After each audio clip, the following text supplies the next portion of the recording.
नमस्कार,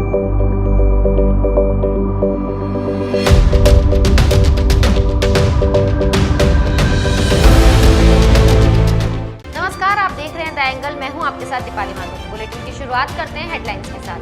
देश में कोरोना ने फिर पकड़ी रफ्तार। प्रधानमंत्री नरेंद्र मोदी ने बुधवार को मुख्यमंत्रियों की बुलाई वर्चुअल बैठक। मुख्यमंत्री अशोक गहलोत ने कैबिनेट की बैठक में लिए कई अहम फैसले। आरक्षण की सीमा 50% से बढ़ाने पर सुप्रीम कोर्ट में पक्ष रखेगी सरकार।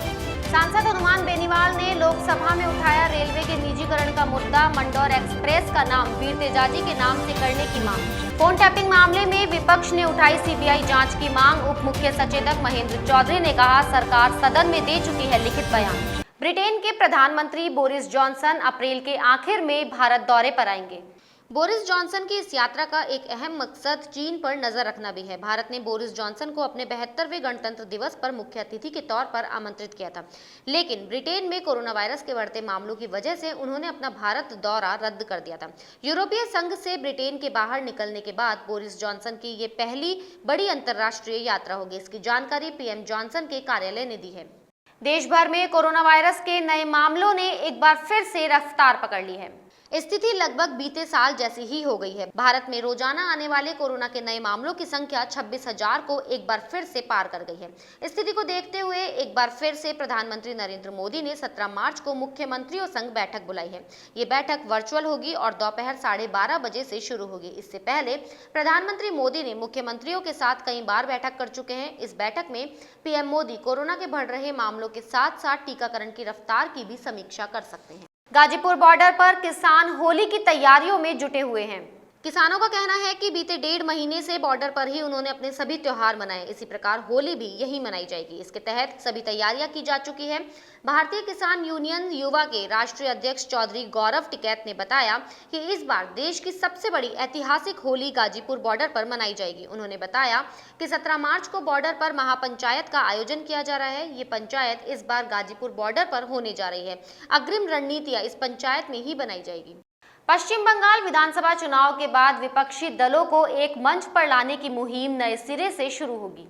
एनसीपी प्रमुख शरद पवार गैर भाजपा गैर कांग्रेस दलों को एकजुट करने की कोशिशों में जुटे हुए हैं। शिवसेना पहले ही पवार के नेतृत्व में विपक्षी दलों को एकजुट करने का प्रस्ताव रख चुकी है। अब तृणमूल कांग्रेस प्रमुख ममता बनर्जी ने भी इसमें दिलचस्पी दिखाई है। बहरहाल सबकी निगाहें पश्चिम बंगाल विधानसभा चुनाव पर है। इस चुनाव में इस संभावना को हकीकत में बदलने की शुरुआत की जा रही है।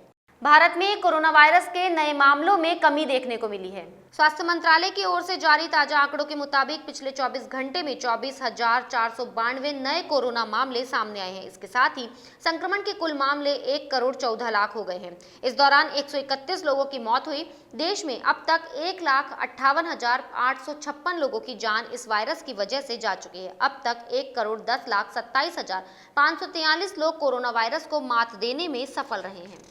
भारत में 2011 से 2015 और 2016 से 2020 के बीच हथियारों के आयात में 33% की कमी आई है। इसका सबसे ज्यादा असर रूस पर पड़ा है। स्टॉकहोम के रक्षा थिंक टैंक सिप्री की जारी रिपोर्ट में ये जानकारी सामने आई है। रिपोर्ट में कहा गया कि देश की जटिल खरीद प्रक्रिया और रूसी हथियारों पर निर्भरता कम करने की कोशिशों के तहत भारतीय हथियार आयात में कमी आई है।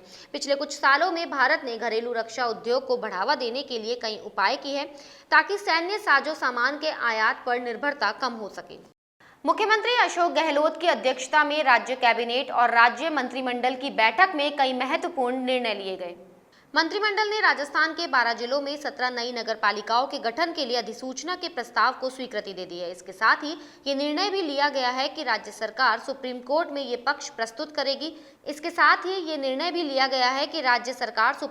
ये पक्ष प्रस्तुत करेगी कि साल 1992 के इंदिरा साहनी प्रकरण में आरक्षण के लिए तय 50% की सीमा संबंधी निर्णय पर पुनर्विचार करने की आवश्यकता है। मंत्रिमंडल ने इस पक्ष को मंजूरी दी है। नागौर सांसद हनुमान बेनीवाल ने लोकसभा में राजस्थान के कई मुद्दों पर अपनी बात रखी। सांसद ने कहा कि एक तरफ तो हम भारत 2030 के लिए राष्ट्रीय रेल योजना तैयार करने की बात करते हैं, वहीं दूसरी तरफ साल से जो मापदंड रेलवे स्टेशनों के विकास के लिए तय किया हुआ है उनमें बदलाव नहीं करने से जिला मुख्यालयों के रेलवे स्टेशनों के भी विकास कार्य अधूरे पड़े हैं। उन्होंने नागौर जिले के नागौर मेरता रोड, डेगाना, मकराना, डीडवाना, कुचामन, लाडनू स्टेशनों पर एस्केलेटर लगाने की मांग की है। सांसद बेनीवाल ने कहा कि रेलवे के क्षेत्र में बढ़ते निजीकरण को लेकर रेलवे में ही कार्यरत कार्मिकों और जनता के मन में शंका है।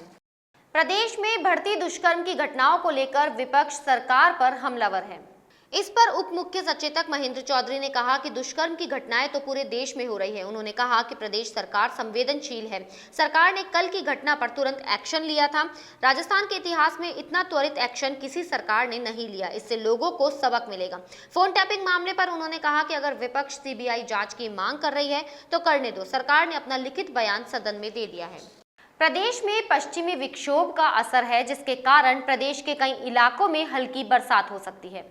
मौसम विभाग ने 18 और 19 मार्च को प्रदेश के 12 जिलों में मेघ गर्जन के साथ हल्की बरसात का येलो अलर्ट जारी किया है। वहीं प्रदेश में बाड़मेर 37.7 डिग्री सेल्सियस के साथ सबसे अधिक गर्म रहा। वहीं राजधानी जयपुर का दिन का तापमान 36.5 डिग्री सेल्सियस रिकॉर्ड किया गया। मौसम विभाग ने 18 मार्च को भीलवाड़ा, चित्तौड़गढ़, झुंझुनू, सीकर, अलवर, कोटा सहित कई जिलों में कहीं कहीं मेघ गर्जन के साथ हल्की बरसात होने की संभावना जताते हुए येलो अलर्ट जारी किया है। भारत और इंग्लैंड के बीच 5 T20 की सीरीज का तीसरा मैच आज अहमदाबाद के नरेंद्र मोदी स्टेडियम में खेला जाएगा। भारतीय कप्तान विराट कोहली प्लेइंग 11 में एक बदलाव कर सकते हैं। ओपनर लोकेश राहुल की जगह रोहित शर्मा को शामिल किया जा सकता है। तीसरे मैच में रोहित और ईशान ओपनिंग करते दिखेंगे।